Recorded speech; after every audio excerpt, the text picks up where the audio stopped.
కట్నం చందమామ కథ. పూర్వం కాంచీపురంలో విశ్వగుప్తుడనే వైశ్యుడికి గుణవతి అనే భార్య, 4 కొడుకులు ఉండేవారు. ఒకప్పుడు వారి వంశం చాలా సంపన్నమైనది. కానీ రాను రాను వారి సంపద అంతా తరిగిపోయింది. అందుచేత విశ్వగుప్తుడు కుమారులు అందరిలాగే స్వార్జితం మీద బతకవలసిన స్థితిలో ఉన్నారు.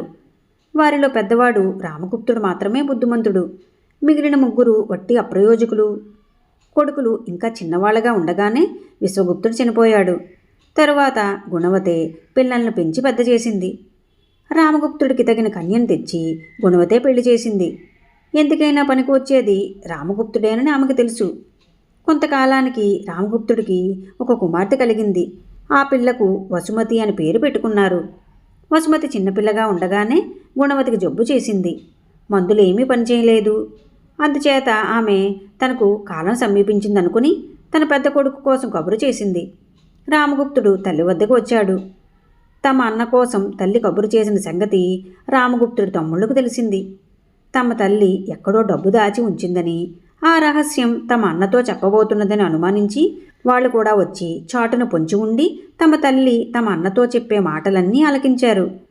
రామగుప్తుణ్ణి మంచం మీద కూర్చోమని గుణవతి అతనితో, నాయనా, మన ఇంట్లో దేవుడి పీఠం కింద రాగి చెంబులలో బంగారు నాణాలున్నాయి.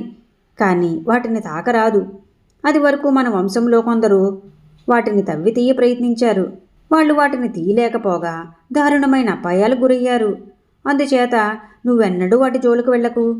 అయితే వాటిని గురించి నీ తర్వాత తరం వాళ్లకు చెప్పి వాళ్లను కూడా ఇలాగే హెచ్చరించే బాధ్యత నీపైనే ఉన్నది అని చెప్పింది. అసలు ఆ చెంబులను అక్కడ దాచిన వారెవరు నీకు తెలుసా అమ్మా అని రామగుప్తుడు అడిగాడు. ఏనాడో మన వంశానికి చెందిన ఆవిడే చనిపోతూ వాటిని అక్కడ పాతిపెట్టి నేను మళ్ళీ పుట్టి వీటిని తీసుకుంటాను. అందాక వీటిని ఎవరూ తాకడానికి వీల్లేదు. తాగితే నాశనమైపోతారు అన్నదట అని గుణవతి చెప్పింది. తరువాత కొద్దిసేపటికే ఆమె కన్ను మూసింది. తల్లి మాటలు విన్న రామగుప్తుడి తమ్ముళ్ళు తమ తల్లి పరిస్థితిని కూడా లక్ష్యపెట్టక గుణపం తీసుకువెళ్ళి దేవుడి పీఠాన్ని తొలగించి దాని కింద తవ్వారు. కొద్ది లోతున 5 రాగి చెంబులు, వాటి నిండా బంగారు మాడలు ఉన్నాయి. చెంబుల మెడలకు ఒక బంగారు తీగ మెలిచిట్టు ఉన్నది. వాళ్ళు చేసే పని చూసి రామగుప్తుడు వారిని వారించడానికి ప్రయత్నించాడు. కానీ వాళ్ళు అతన్ని లక్ష్యపెట్టలేదు. అతని తమ్ముళ్ళలో పెద్దవాడు చెంబులను పైకి తీయబోయాడు. కానీ అవి కొంచెం కూడా కదలలేదు. పైగా వాడు ఆ క్షణంలోనే నెత్తురు కక్కుకుని పడిపోయాడు. అది చూసి మిగిలిన 2 పారిపోయారు.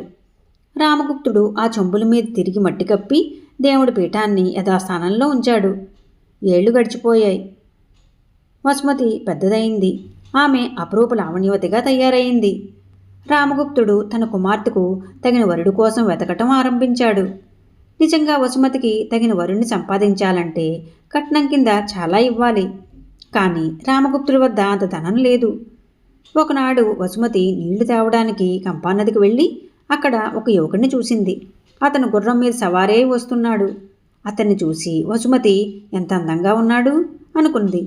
అదే సమయంలో ఆ యువకుడు కూడా ఆమెను చూసి ఎంత అందంగా ఉన్నది అనుకున్నాడు. ఆ యువకుడి పేరు భానుగుప్తుడు. అతని తండ్రి ప్రసన్నగుప్తుడు కాంచీపురంలోని గొప్ప ధనికుల్లో ఒకడు. దానికి తోడు ఆయన పరమలోభి. తన కొడుక్కు 1000 మాడలు కట్నం ఇస్తేనే కానీ పెళ్లి చేయనని అంటూ వస్తున్నాడు. నదీ తీరాన వసుమతిని భానుగుప్తుడు తరచూ కలుసుకుంటున్నాడు. వారి మధ్య స్నేహభావం ఏర్పడ్డది. వసుమతిని పెళ్లాడాలని తనకు కోరిక ఉన్నట్లు భానుగుప్తుడు ఒకసారి బయటపెట్టాడు. ఆ రోజే వసుమతి ఈ మాట తన తండ్రికి తెలిపింది. రామగుప్తుడు ప్రసన్నగుప్తుడి వద్దకు వెళ్ళి, మా కుమార్తెను మీ అబ్బాయికి చేసుకోండి. వాళ్ళు ఒకరినొకరు ఎంతైనా తెగి ఉంటారు అన్నాడు. మా వాడికి 1000 బంగారు మాడల కట్నం ఇచ్చే మాట ఉంటే పెళ్లి సంగతి మాట్లాడండి, లేకపోతే ఆ మాట ఎత్తొద్దు అన్నాడు ప్రసన్నగుప్తుడు.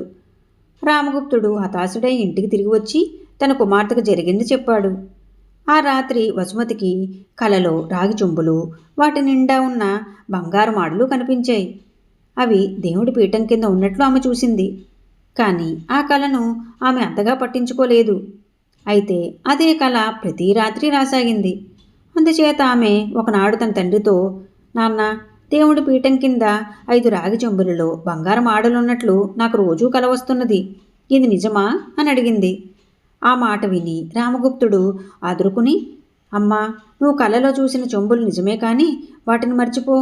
వాటిని తాకిన వాళ్ళు సర్వనాశనమైపోతారు అంటూ తనకు తన తల్లి చెప్పినది, తన కళ్ళ ఎదుట తన తమ్ముడు రక్తం కక్కుకున్నది వివరించి చెప్పాడు. తండ్రి చెప్పిన విషయాల గురించి వసుమతి దీర్ఘంగా ఆలోచించి ఒక నిర్ణయానికి వచ్చింది. తాను భానుగుప్తుడిని పెళ్లాడలేకపోతే తన జీవితమే కాక భానుగుప్తుడి జీవితం కూడా భ్రష్టమవుతుందని ఆమెకు తోచింది. అంతకంటే ఆ రాగి చెంబుల్లో ఉండే బంగారు మాడల కోసం ప్రయత్నించి తాను ఒక్కతే శీఘ్రంగా దుర్మరణం పొందటమే మేలు. ఇలా అనుకుని వసుమతి తండ్రి ఎంత లబలబలాడుతున్నా ఆగక గుణపం తీసుకుని దేవుడి పీఠం కింద తవ్వి దాని కింద ఉన్న రాగి చెంబులను అవలీలగా పైకి తీసింది. రామగుప్తుడు నిర్ఘాంతపోయాడు. ఒక్కొక్క చెంబులోనూ 500 మాడలున్నాయి. మొత్తం 2,500 మాడలు. అవి వసుమతి సొమ్మే అయి ఉండాలి. రామగుప్తుడు తన కుమార్తెకు భానుగుప్తుడితో పెళ్లి నిశ్చయించడమే కాక కట్నం కింద 1000 మాడలిచ్చి పెళ్లి మహావైభవంగా చేశాడు. ఈ కథ మీకు నచ్చినట్లయితే లైక్ చేయండి, షేర్ చేయండి. మరిన్ని మంచి కథల కోసం మా సంపత్ ఛానల్ని సబ్స్క్రైబ్ చేసుకోండి.